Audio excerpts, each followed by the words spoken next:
Hello guys, स्वागत है आप सभी का एक और नई कहानी में। इस कहानी की शुरुआत होती है और हमें एक घोड़ी को दिखाते हैं जो कि एक नन्हे से शावक को जन्म दे रही है। ये नज़ारा एक लड़का दूर खड़ा होकर देख रहा है। उस लड़के का नाम है एल्बर्ट। एल्बर्ट को उस नन्हे से शावक से प्यार हो जाता है। वो शावक उसी की आंखों के सामने हंसते खेलते बड़ा हो रहा था। एल्बर्ट शावक से दोस्ती करने की बहुत कोशिश करता है, पर वो इसमें कामयाब नहीं हो पाता। अब एल्बर्ट के पापा एक घोड़ा खरीदना चाहते थे। वो चाहते थे कि वो उनकी फसल को उगाने में उनकी हेल्प कर सके, इसलिए वो एक घोड़े के ऑक्शन में जाते हैं। एल्बर्ट के पापा का नाम होता है टेड। वो ऑक्शन में जाते हैं और वहां पर ही उनका ओनर भी आया होता है। दोनों एक ही घोड़े को पसंद करते हैं और ये वही घोड़ा है जिसे एल्बर्ट दोस्ती करने की कोशिश कर रहा है। अब उसके बाद ओनर उसकी ऊंची बोली लगाता है ताकि वो घोड़ा उसे मिले, लेकिन टेड उससे भी ऊंची बोली लगाता है और सारे पैसे खर्च कर देता है और वो उस घोड़े को लेकर घर पहुंचता है। अब एल्बर्ट की मम्मी उससे बहुत ज्यादा नाराज होती है और गुस्सा करती है, लेकिन एल्बर्ट उस घोड़े को देखकर बहुत खुश हो जाता है। अब एल्बर्ट की मॉम, जिसका नाम होता है रोजी, वो उसे वापस करने के लिए कहती है, लेकिन एल्बर्ट रखने के लिए उन्हें मना लेता है। अब उसके बाद एल्बर्ट उस घोड़े से दोस्ती कर लेता है और उसका नाम रखता है जॉय। जॉय को वो खास तरह की सीटी सिखाता है जिससे जॉय बहुत ही जल्दी सीख जाता है और जब भी एल्बर्ट वो सीटी बजाता है तो वो उसके पास आ जाता है। एल्बर्ट जॉय से बहुत प्यार करता था और जॉय भी अब एल्बर्ट से बहुत प्यार करने लग जाता है। एक दिन टेड का लैंडलॉर्ड उसे अपने पास बुलाता है। ये सब वहां जाते हैं तो वो उससे किराए के पैसे मांगता है। टेड कहता है कि उसके पास अभी कोई पैसे नहीं है, लेकिन वो बहुत ही जल्द उसके पैसे दे देगा। वो थोड़ी मोहलत मांगता है और कहता है कि इस घोड़े के साथ वो अपना खेत जोतने वाला है। जब फसल आएगी तो वो उसके पैसे ब्याज सहित उसे लौटा देगा। अब उसके बाद वो कहता है कि ठीक है, तुम कर लो ऐसा जैसा तुम्हें करना है, पर वो कहता है कि अगर तुम कामयाब नहीं रहे तो तुम्हारी जमीन और घोड़ा मेरा हो जाएगा, और ये कहकर वो वहां से चला जाता है। टेड जॉय को खेत जोतने के लिए तैयार करता है। उसके बाद जॉय एक अड़ियल घोड़ा है और वो उसे धक्का मार देता है, जिससे टेड को गुस्सा आ जाता है और वो अपनी बंदूक ले आता है जॉय को मारने के लिए, लेकिन एल्बर्ट और रोजी उसे रोक देते हैं और वो रुक जाता है। अगले दिन एल्बर्ट खुद आता है उसे तैयार करने के लिए और खेत जोतने के लिए उसे खेत पर ले जाता है। जब वो पहुंचते हैं तो हम देखते हैं कि वो एक बंजर जमीन है और वहां पर वो बहुत कोशिशें करते हैं लेकिन कुछ भी नहीं कर पाते, और ये देखकर सब दुखी हो जाते हैं। इस तरह उन्हें देखने के लिए वहां पर पूरा गांव आता है और उन पर हंसी उड़ाता है, उनका मजाक उड़ाता है, हंसने लगता है। एल्बर्ट और जॉय बार बार कोशिश कर रहे थे, लेकिन वो कभी कामयाब हो ही नहीं पा रहे थे। जॉय की हिम्मत भी अब जवाब देने लगी थी, लेकिन अब कुदरत उनका साथ देती है और बारिश हो जाती है। जो कि सख्त मिट्टी थी उनकी बंजर जमीन की, वो अब नरम पड़ गई थी और वो पूरा खेत जोत देते हैं। अब रोजी एल्बर्ट को टेड का मेडल दिखाती है घर जाकर। वहां पर वो दिखाती है कि टेड एक बहादुर इंसान था, बट उसे इस बात पर गर्व नहीं है, लेकिन आज उसे तुम पर गर्व है। फिर टेड जमीन पर बुआई करता है और खेत सुंदर हो जाता है। वो खेत बहुत ही सुंदर लगने लगा था और जॉय और एल्बर्ट का रिश्ता भी मजबूत हो गया था। दोनों एक दूसरे से प्यार करने लगे थे, लेकिन अब उनकी खुशियों को ग्रहण लग जाता है। एक रात बहुत बारिश होती है और सारा खेत खराब हो जाता है। अब उसके पास ना ही पैसे थे और ना ही फसल, तो वो अपने ओनर को क्या देता, इसलिए वहां पर वो अपने घोड़े को बेचने का सोचता है। एल्बर्ट उसे मना करता है। उस टाइम जर्मनी के साथ वॉर छिड़ने की खबरें उड़ रही थी, नौजवानों की भर्ती चल रही थी। कैप्टन को टेड जॉय को बेच देता है। एल्बर्ट आता तो है पर बहुत देर हो गई थी।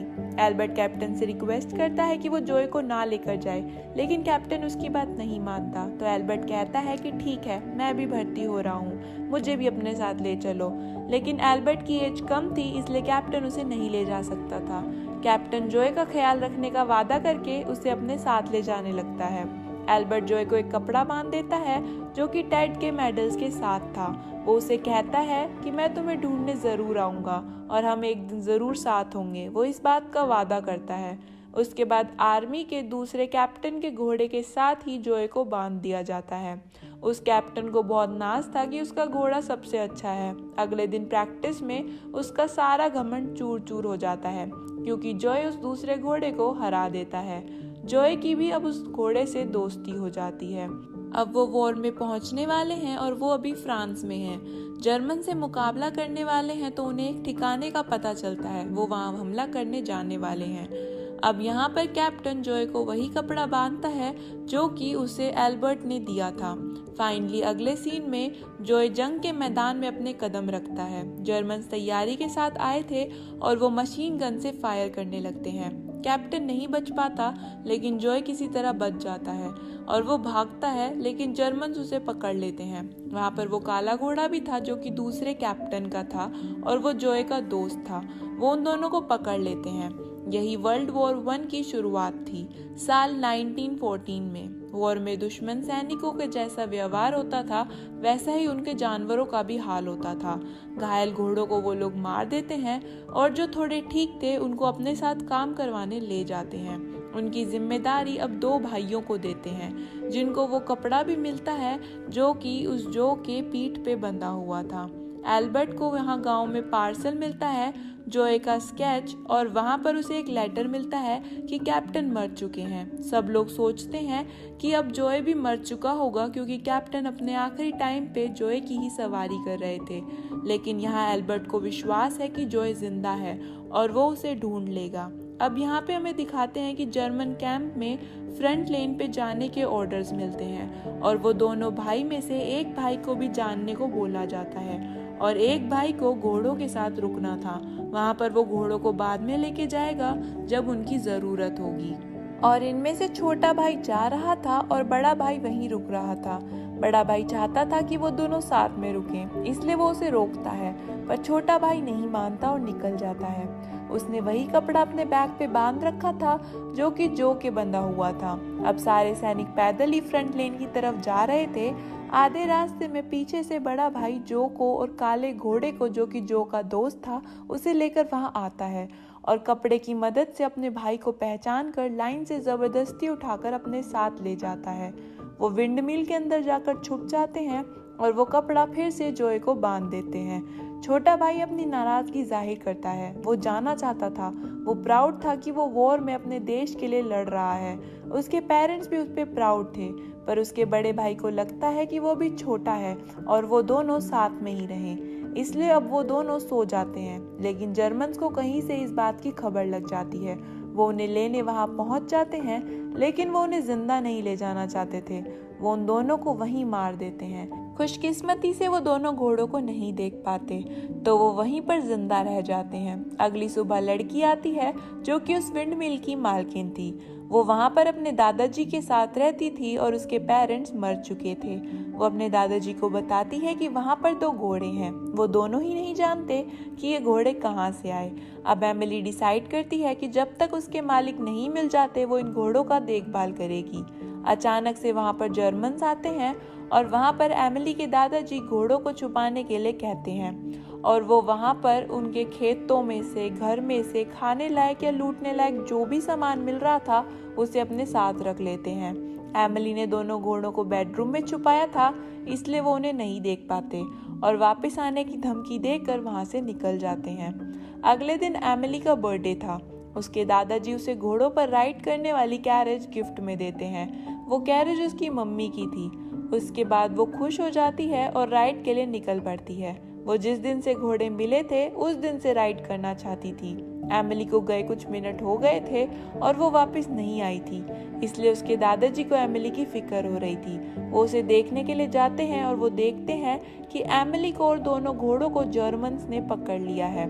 दादाजी एमिली को तो छुड़ा लेते हैं, पर वो घोड़े ले जाते हैं और अब वो इनसे बड़े बड़े हथियार खिंचवाएंगे, बट उनके पास इनफ घोड़े हैं, इसलिए उनको काम पर नहीं लगाया जा सकता।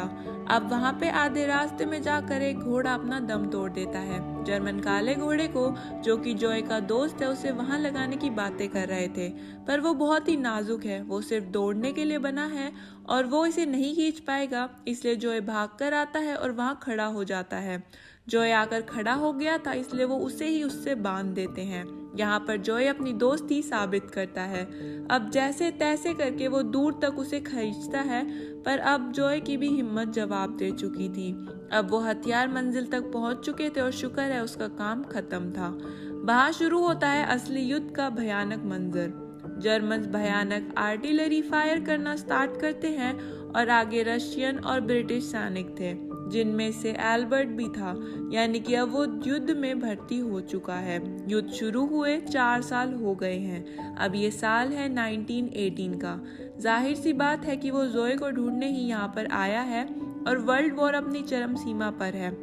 अब एल्बर्ट राइफल लेकर आगे बढ़ रहा है। उसके गांव के एक लड़के को गोली लगती है तो वो उसे साइड में रखता है और वहां पर वो दुश्मन नहीं देख पा रहा था, लेकिन वो दुश्मन की गोलियों को ही देख पा रहा था और वो बड़ी ही बहादुरी से आगे बढ़ता है और उस गनमैन को मार देता है जो कि लगातार उन पर फायरिंग कर रहा था। उसे खत्म करके वो जर्मन ट्रेंच में पहुंचता है और वहां देखता है कि लगभग सारे जर्मन जहरीली गैस की वजह से मारे जा चुके हैं और वहां पर उनकी जीत की खुशी वो मनाता या फिर दुख, ये वो समझ नहीं पाता।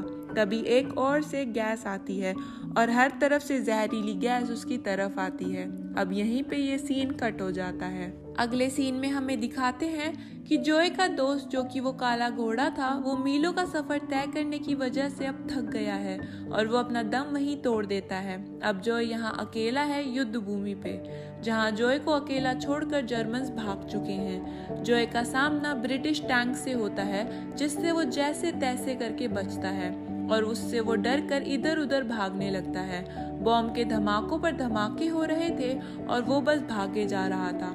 भागते भागते वो नुकीली कटीली तारों पे उलझ जाता है, पर वो रुकने का नाम नहीं लेता और बहुत सी तारों में उलझकर वो नीचे गिर जाता है। दोनों तरफ से सैनिक जोए को देखते हैं और वो हैरान हो जाते हैं कि ये घोड़ा इतनी बमबारी के बीच में भी जिंदा कैसे है। वो उसे बुलाने की कोशिश करते हैं और वो समझ जाते हैं कि इन तारों में फंसा हुआ है।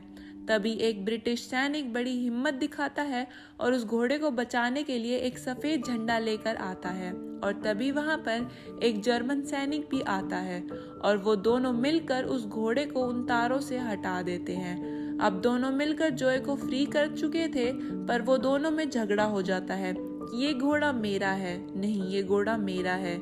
अब दोनों लड़ रहे थे तो वो कॉइन टॉस करके फैसला करने की बात करते हैं। कॉइन टॉस होता है और घोड़ा जाता है ब्रिटिश के पास।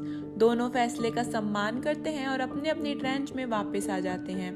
एल्बर्ट की आंखों में जहरीली गैस की वजह से नुकसान हुआ था और वो इलाज के लिए डॉक्टर के पास आया था और जोए को भी उसी डॉक्टर के पास लाया गया था। जोए के लाइलाज जख्मों को देखकर डॉक्टर उसे मारने के ऑर्डर्स देता है और जैसे ही वो जोए को मारने वाले थे, तभी एल्बर्ट सीटी बजाता है। एल्बर्ट की सीटी सुनकर जोए उसकी तरफ देखता है। फिर एल्बर्ट दोबारा सीटी बजाता है और जैसे कि उसने जोए को सिखा रखा था, जोए सीटी की आवाज सुनकर एल्बर्ट के पास आ जाता है। वो उससे पास जाता है। एल्बर्ट उसे देख नहीं पाता, पर उसकी सीटी ने इन दोनों को मिलवा दिया था और यहाँ एल्बर्ट ने अपना वादा पूरा किया था। एल्बर्ट उनको बताता है कि ये मेरा घोड़ा है। इस बात पे जोए को मारने के ऑर्डर्स वापस लिए जाते हैं और उसका इलाज भी किया जाता है। फिर वॉर खत्म हो जाती है और फैसला किया जाता है कि सिर्फ ऑफिसर्स के घोड़ों को रखा जाएगा और बाकी सभी घोड़ों को नीलाम कर देंगे, जोए को भी। और तब वहां पर एल्बर्ट जोए को नीलाम ना करने की रिक्वेस्ट करता है, पर वो लोग नहीं मानते।